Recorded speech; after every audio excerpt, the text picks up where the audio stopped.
Ano po, manood ko ng Be My Lady sa January 18, tulungan niyo po kaming mag-promote.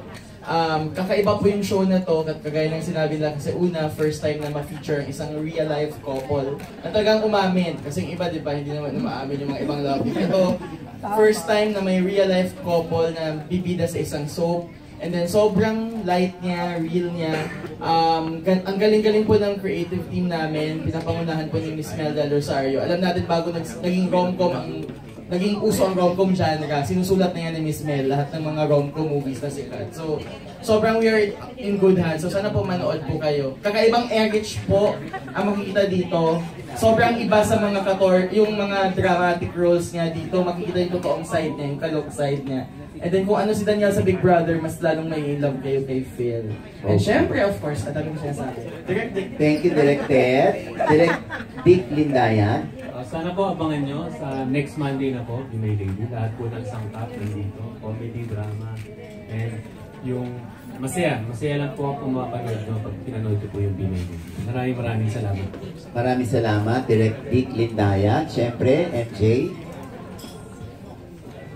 Ayun po, pinaghihirapan po namin to, tsaka sana po supportahan po ninyo.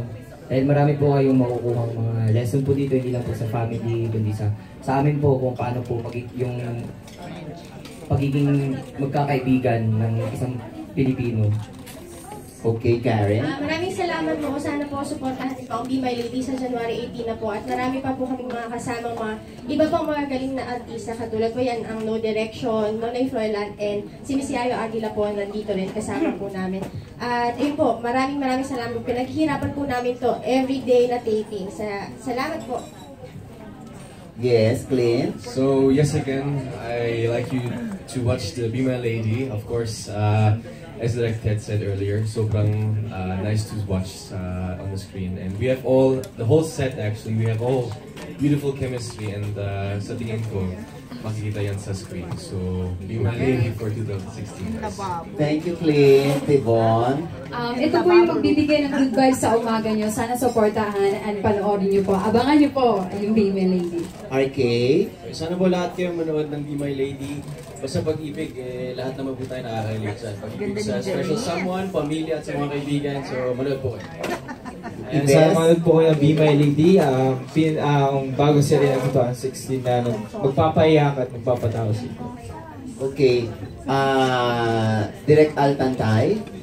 Siyempre, hingi kami ng tulong, ng suporta sa inyo para sa Be My Lady. Ang hindi sumuporta, walang raffle. Oo, diba? Okay.